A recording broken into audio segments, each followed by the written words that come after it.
আমি দেখছি তোমরা চতুর্দিকে মোবাইল নিয়ে দাঁড়াইছিলা, কত রকমের অভিনয় করছো সুন্নিদের দোষ ধরার জন্য। সুন্নিরা কত ভদ্র দেখছো। টাইম ছিল 12টায়, কয়টায় প্রোগ্রাম, কিন্তু 11টার মধ্যেই শেষ।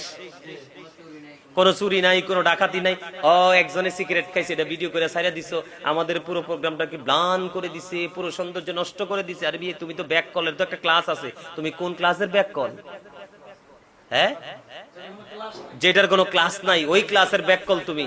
তোমার মোল্লারা গাছ উঠতে আমচুরি করছে, সমাবেশ শেষে মানুষের দোকান ভাঙচুর করছে, লুটপাট করছে, এইটা তোমার চোখে দেখো নাই, কারণ তোমার চোখে কালো চশমা ছিল। আর সুন্নিদের প্রোগ্রামে চশমা খুলে আসছো, কোথায় কোন সিপাই কই? আমি তো দেখি নাই।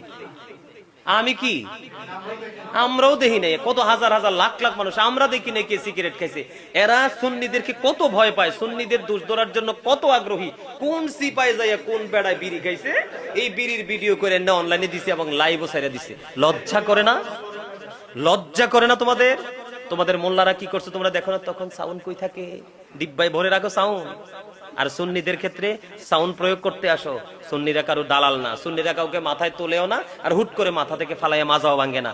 সুন্নিরা যাকে ভালোবাসে বিশ্লেষণ করে ভালোবাসে, যাকে ঘৃণা করে তাকে বিশ্লেষণ করেই ঘৃণা করে। তো আমি গোটা বাংলাদেশের আহলুস সুন্নাত ওয়াল জামাতের অন্তর্ভুক্ত সকল পীর মাশায়েখ আলেম ওলামা এবং তৃণমূল পর্যায়ের আমার ভাই বাবারা যারা আছেন সবাইকে বলবো, আমরা মাত্র শুরু করেছি। কি করেছি? মাত্র শুরু করেছি। এরকম 10টা সোহরাওয়ার্দী উদ্যানেও আমাদের সুফিবাদকে জায়গা দিতে পারবে। আজকে পায়তারা করেছো, কালকে পারবা না, কালকে পায়তারা করবা, পরশু পারবা না। ঢাকা শহর তোমাদের বাপ দাদার নয়, এটা তোমাদেরকে আমরা ইজারা দেই না। ঢাকা শহরে প্রত্যেকটা দল, প্রত্যেকটা মতের মানুষের প্রোগ্রাম করার কি আছে? ইখতিয়ার আছে। আগামী দিনে বুঝবা সুন্নি কাকে বলে, সুন্নিরা কত প্রকার, সুন্নিদের অবস্থা কত দূর আছে, আগামী দিনে বুঝতে পাবে। এবার তো নাটকীয় ভাবে তোমরা যাই করছো, তারপর আটকাইতে পারো নাই। লক্ষ লক্ষ জনতা, আরে বাপরে বাপরে, আমি বের হইছি, বহুত কষ্ট হয়েছে। শুধুমাত্র পেজটা চিনার কারণে সহজে বের হইতে পারছি। আমার পিছনে যারা ছিল একটাও বের হইতে পারে নাই, দেয় নাই তো, সুযোগ নাই বের হওয়ার। যখন বলছি ফেজদা সিনে গাজী সুলাইমান দা হুজুরকে ছেড়ে দাও, বের হয়ে গেছি, চলে আসছি। এই জন্য আমি সবাইকে বলবো, গোটা বাংলাদেশের, গোটা পৃথিবীর আহলে সুন্নাত ওয়াল জামাতের অন্তর্ভুক্ত প্রত্যেকটা ভাই বাবাকে বলবো, এই নবীর দুশমনেরা, অলির দুশমনেরা আমাদের মাজার পর্যন্ত ভাঙছে, আর আরো কিছু ভাঙতে চাইবে। আপনারা যেখানেই থাকবেন সবাই ঐক্যবদ্ধ থাকবেন। ঐক্যবদ্ধভাবে এই বাতিল ফেরকাকে, আব্দুল ওয়াহাব নজদীর দোসরদেরকে, এই আবুল আলা মওদুদীর দোসরদেরকে আপনারা যেখানেই পাবেন এদেরকে প্রতিহত করার চেষ্টা করবেন সম্মিলিতভাবে। এলোমেলো ভাবে, বিক্ষিপ্ত ভাবে, বিচ্ছিন্ন ভাবে পথ চলার আর সুযোগ নেই। আর আমাদের যারা নেতা রয়েছেন, আমাদের যারা মুরব্বী রয়েছেন, তাদেরকে বিনীতভাবে অনুরোধ করব, আমরাও আমাদের জায়গাতে, আমরা সোহরাওয়ার্দী উদ্যানে আমরা অনুষ্ঠান করব, আমরা নেক্সট টাইম প্রোগ্রাম করব। আপনারা উদ্যোগ নিয়ে, আপনারা সবাই মিলে আমাদের এই প্রোগ্রাম করার জন্য আমাদেরকে উৎসাহিত করবেন, সারা দেশের মানুষকে উৎসাহিত করবেন।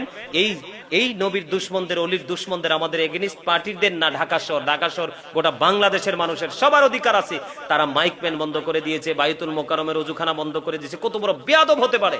মানুষ আমাদেরকে বলছে যে হুজুর সবকিছু আমাদের জন্য কুণ্ঠাসা করে দেওয়া আছে, কিন্তু সেটা বেশি দিন থাকবে?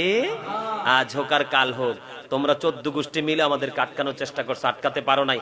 আগামী দিনে তোমরা দেখতে পারবে সুন্নিরা মানে কি করতে পারে, সুন্নিদের শক্তি কত।